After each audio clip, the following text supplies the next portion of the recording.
If I start a business using my own savings, then I apply my own skills and intelligence in the management of the day-to-day business affairs and are solely responsible for the results of the operations, then I am considered a sole proprietor. This is the simplest form under which one can operate a business.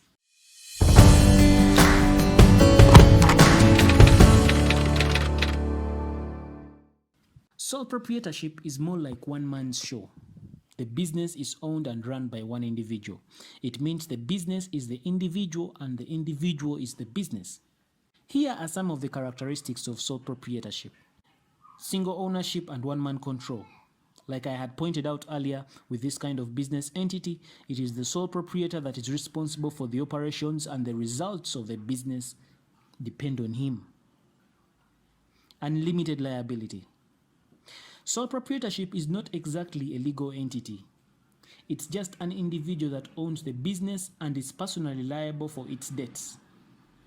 In case the business fails to pay off its debts, then the personal property of the owner can be attached to recover the debts. This is what we call unlimited liability, and it is a distinct disadvantage of this kind of business entity. Undivided risk.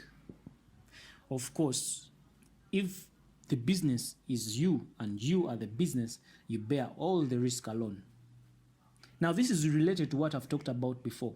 Let's say the sole proprietor gets a loan to operate and then they lose a major customer or they get out of business and are therefore unable to repay the loan. Because of the fact that the sole proprietor and the business are indistinguishable, he is personally liable for the amount of the loan, and this can potentially consume the sole proprietor's personal assets.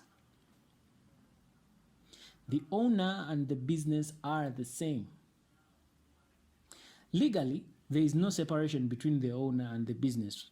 For example, if a sole proprietor is wronged by another party, the sole proprietor can bring a lawsuit in his own name. This shows just how much the sole proprietor and the business are one under the law. Let's explore a few advantages of this kind of business entity.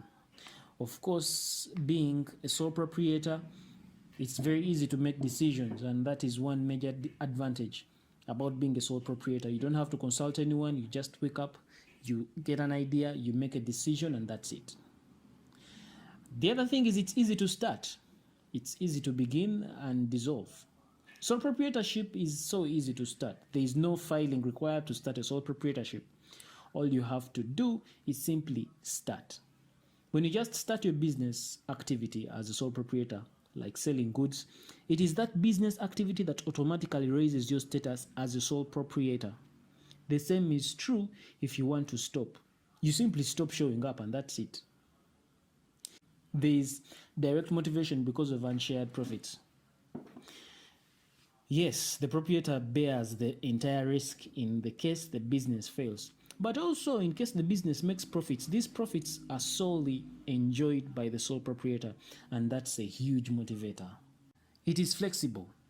Owners can freely mix business assets with personal assets.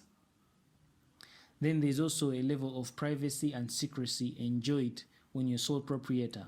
I mean, sole proprietorship does not require any filing of documents or annual reports. So what does that mean? It means that sole proprietorship is not subject to, public scrutiny or public disclosure. However, there are a few demerits that are associated with this kind of way of doing business. And the main one is the issue of unlimited liability. Like I had earlier stated, this simply means that the sole proprietor is personally liable for all the debts. In case the business has any outstanding tax obligations, the revenue collecting body pursues the sole proprietor as the individual. Since there is no distinction between the individual and the business, this is the greatest risk of sole proprietorship. Then the other thing is a difficulty in raising investment capital. Since the business is owned by just an individual that may not have enough collateral to get a sizable loan. This makes it hard also for sole proprietorships to expand. Most sole proprietors mainly rely on funds from family members or from friends who already know and trust them. And such funds might not be big enough to facilitate the business to expand. Then also, when it comes to sole proprietorship, continuity is not guaranteed. Remember, it is one-man show. This person started a business on his own, and that because of the business activity as an individual, he raised his status as a sole proprietor. So tomorrow, if he gets problems or he simply stops working, or in the event of death, he dies with the business. So continuity is not guaranteed, and that's another demerit associated with this kind of business. So in conclusion, sole proprietorship is only ideal where capital requirements are small and the risk is not too high.